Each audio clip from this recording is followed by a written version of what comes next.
નમસ્કાર દર્શક મિત્રો, રાજધાની દિલ્હીમાં છેલ્લા 2 દિવસથી જે તેનો રાજકીય માહોલ છે તે બરાબરનો ગરમાયેલો છે. એક તરફ કોકરોચ જનતા પાર્ટી દ્વારા ગઈકાલે સંસદ કૂચનું આહવાન કરવામાં આવ્યું. આ પછી હજારો વિદ્યાર્થીઓએ સંસદ તરફ કૂચ કરી અને તે પછી તેમને પોલીસ સાથે ભારે ઘર્ષણ થાય છે. અને હવે આજે કોંગ્રેસ દ્વારા વડાપ્રધાન આવાસ કે જે 7 લોક કલ્યાણ માર્ગ પર સ્થિત છે તેનો ઘેરાવો કરવામાં આવ્યો છે.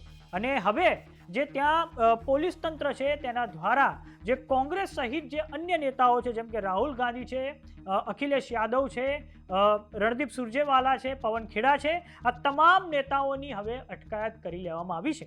અને આ કારણે હવે જે નવી દિલ્હીમાં જે હાલમાં તો રાજકારણ ગરમાઈ ગયું છે.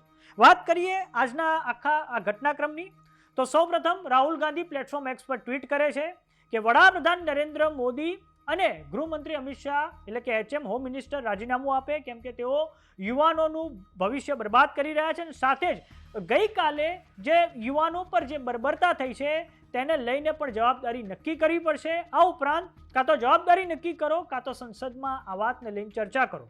અને તેને લઈને હવે વડાપ્રધાન આવાસ સુધી આજે કૂચ કરવામાં આવે છે. આ પછી કોંગ્રેસના નેતાઓ મલ્લિકાર્જુન ખડગે, પ્રિયંકા ગાંધી, પોતે રાહુલ ગાંધી અને અન્ય જે નેતાઓ છે ડીકે શિવકુમાર, પવન ખેડા સહિત જે અન્ય નેતાઓ છે તમામ પીએમ આવાસની બહાર પહોંચી જાય છે. ત્યારબાદ ત્યાં જે સરકારના મંત્રી છે જીતેન્દ્રસિંહ તેઓ બહાર આવે છે. તેઓ રાહુલ ગાંધી સાથે વાર્તાલાપ કરે છે. તે દરમિયાન કોંગ્રેસના કાર્યકરો શિક્ષણ મંત્રી રાજીનામું આપો, વડાપ્રધાન નરેન્દ્ર મોદી રાજીનામું આપો તેના નારા લગાવે છે. જીતેન્દ્રસિંહ આ તમામ કાર્યકર્તાઓને અને નેતાઓને શાંત કરવાનો પ્રયાસ કરે છે, પરંતુ તે પછી પણ વાત નથી બનતી અને રાહુલ ગાંધી પછી ત્યાં ધરણા પર બેસી જાય છે. અને આ પછી હવે પોલીસ દ્વારા રાહુલ ગાંધી અને જે ત્યારે અખિલેશ યાદવ છે કે જેઓ સમાજવાદી પાર્ટીના મુખિયા છે તેમની પણ હવે અટકાયત કરી લેવામાં આવી છે. હવે આપને જણાવી દઈએ કે કોંગ્રેસ દ્વારા આજે કઈ 5 માંગણીઓ કરવામાં આવી છે. તો સૌ પ્રથમ માંગણી છે કે શિક્ષણ મંત્રી ધર્મેન્દ્ર પ્રધાનનું રાજીનામું લઈ લેવામાં આવે. આ માંગણી કોકરોચ જનતા પાર્ટી પણ કરી રહી છે અને તેને લઈને ગઈકાલે સંસદ કૂચ કરવામાં આવી હતી. અને હવે આજે કોંગ્રેસે જે આક્રમક દેખાવો કર્યા છે તેમાં પણ તેમણે આ માંગણી કરી છે. બીજી તરફ તેમની માંગણી છે કે ગૃહમંત્રી અમિત શાહ બંને સદનો એટલે કે રાજ્યસભા અને લોકસભામાં આ જે પરીક્ષા પેપર લીકનો જે મુદ્દો છે તેને લઈને પોતાનું નિવેદન આપે. સાથે જ બંને સદનોમાં એક આ સમગ્ર મુદ્દાને લઈને એક વિસ્તૃત ચર્ચા થાય. સાથે જ વિદ્યાર્થીઓ છે તેમને પણ સાંભળવામાં આવે અને પ્રદર્શન વખતે જે ગઈકાલે જે વિરોધ પ્રદર્શન વખતે પોલીસ અને વિદ્યાર્થીઓ વચ્ચે જે ઘર્ષણ થયું તેની એક નિષ્પક્ષ તપાસ કરવામાં આવે.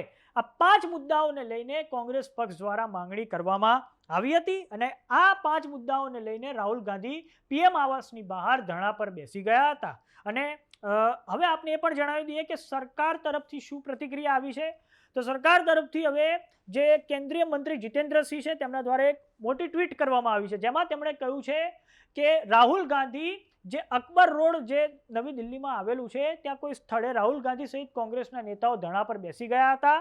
આ પછી અમે ત્યાં પહોંચ્યા, ત્યાં રાહુલ ગાંધી સાથે સંવાદ કરવામાં આવ્યો છે અને રાહુલ ગાંધીએ જેટલી પણ માંગણીઓ મૂકી તે તમામ માંગણીઓને પૂરી કરવાનું એક આશ્વાસન પણ તેમને આપવામાં આવ્યું હતું, પરંતુ રાહુલ ગાંધી નહોતા માન્યા. અને આ કારણે હવે જે વડાપ્રધાન નરેન્દ્ર મોદીનું જે આવાસ છે એટલે કે પીએમ આવાસ સહિત જે સંકુલ છે તેની સુરક્ષાની સામે પણ ખતરો ઊભો થયો હતો. આમ સરકાર તરફથી તો આવું નિવેદન સામે આવ્યું છે, પરંતુ હવે પેપર લીકના મુદ્દાની લડાઈ, નીટના મુદ્દાની લડાઈ હવે છેક વડાપ્રધાન આવાસ સુધી પહોંચી ગઈ છે.